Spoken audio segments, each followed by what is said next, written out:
Good morning. இப்போ நம்ம பார்க்க போகிறது 10th சோசியல் சயின்ஸில் economics important 2 mark.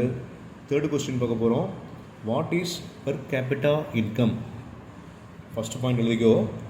Per capita income is an indicator to show the living standard of people in a country.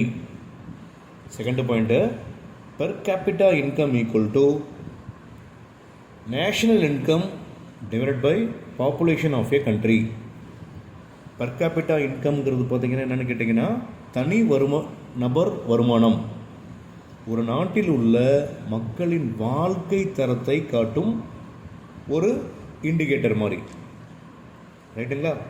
Next fourth question, right the name of economic policies in India.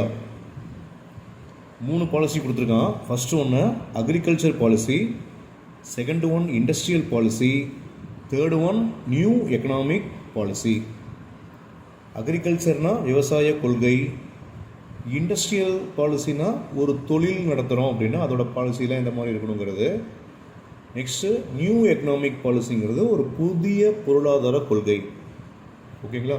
Next fifth ஒன்று, what is globalisation? குளோபலைசேஷன்னாவே என்னென்னு கேட்டிங்கன்னா உலகமயமாக்குதல். அதில் first ஒரே point, globalisation is the integration of a country with the world economy. Globalisation signifies a process of internalisation plus liberalisation.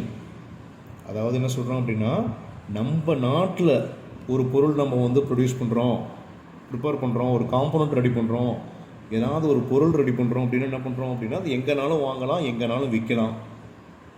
ரைட்டுங்களா? அதே போல் அதோட சேவையெல்லாம் பார்த்திங்கன்னா சேவை, இயக்கம், பரிமாற்றம்லாம் இருக்கும் இல்லைங்களா?